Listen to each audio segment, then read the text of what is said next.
একাদশ শ্রেণীর ভর্তি কার্যক্রম শুরু হচ্ছে 30 জুলাই থেকে। অর্থাৎ ভর্তি কার্যক্রম শুরু হওয়ার কথা ছিল 24 জুলাই থেকে, কিন্তু এটা পিছিয়ে 30 জুলাই করা হয়েছে।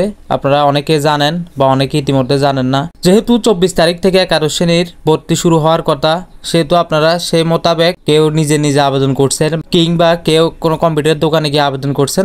যখনই আপনারা আবেদন করছেন, কে বলছে হবে, কে বলছে হবে না, বা অনেকে বলছে সার্ভারজনিত সমস্যা, কিন্তু আসলে অনেকে জানে না আপডেটটা, যার কারণে আপনাকে আসলে ঠিক তথ্য দিতে পারতেছে না। অনেকে বলতেছে সার্ভার সমস্যা হবে, কিন্তু হবে এটা ঠিক, তবে 30 তারিখের আগে আর হচ্ছে না। যেহেতু আপনারা ইতিমধ্যে আমার স্ক্রিনে একটা নোটিশ দেখতে পাচ্ছেন, তো আমরা নোটিশটা একটু ফলো করে আসি। চলতি বছরের 2025-26 শিক্ষাবর্ষে একাদশ শ্রেণীর ভর্তি নীতিমালা প্রকাশিত হয়েছে। এবার ভর্তি কার্যক্রম 30 জুলাই থেকে শুরু হবে। এবারের ভর্তি কার্যক্রমে জুলাই গণ অভ্যুত্থান আন্দোলনকারীদের জন্য কোনো কোটা রাখা হয়নি, তবে মুক্তিযোদ্ধার সন্তানের জন্য থাকছে 5% কোটা। এছাড়াও শিক্ষা মন্ত্রণালয় ও মন্ত্রণালয়ের অধীনস্থ দপ্তরের পুত্র সন্তানের জন্য 2% কোটাও থাকবে। বৃহস্পতিবার 24 জুলাই বিকেলে শিক্ষা মন্ত্রণালয়ের মাধ্যমিক ও উচ্চ শিক্ষা বিভাগের সরকারি কলেজ 1 শাখার উপসচিব মোহাম্মদ আব্দুল কুদ্দুস স্বাক্ষরিত এক নীতিমালায় এই তথ্য জানানো হয়। এতে বলা হয়, এবারও 3 ধাপে নেওয়া হবে ভর্তির আবেদন। এর মধ্যে প্রথম ধাপ অনলাইন আবেদন শুরু হবে আগামী 30 জুলাই, অর্থাৎ যেটা 24 জুলাই থেকে শুরু হওয়ার কথা ছিল,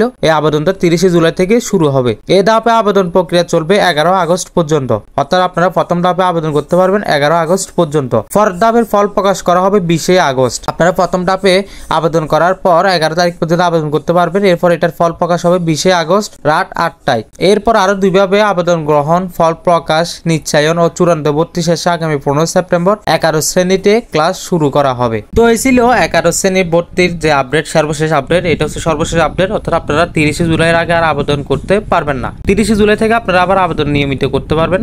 যারা এই আপডেটটা এখনো পাননি এবং কি আপনারা আমার ভিডিও দেখে জানতে পেরেছেন, যদি ভিডিওটা দেখে কোনো উপকৃত হন বা কোনো তথ্য জানতে পারেন, তাহলে অবশ্যই ভিডিওটা লাইক, কমেন্ট এবং শেয়ার করবেন। শেয়ার করে বন্ধু এবং আত্মীয় স্বজনের মাঝে ছড়িয়ে দিন, যেন সবাই দেখে উপকৃত হয়। ফেসবুক পেজ থেকে দেখে থাকলে অবশ্যই ফলো করবেন। ইউটিউব থেকে দেখে থাকলে অবশ্যই সাবস্ক্রাইব করবেন। আর এরকম নিত্য নতুন ভিডিও পেতে অবশ্যই আমাদের চ্যানেলের সাথে থাকবেন। আর যদি কেউ একদম স্বল্প খরচে কলেজের আবেদন করতে চান, তাহলে অবশ্যই আমার সাথে যোগাযোগ করবেন। সবাই ভালো থাকবেন, সুস্থ থাকবেন। আল্লাহ হাফেজ। আসসালামু আলাইকুম রহমতুল্লাহ।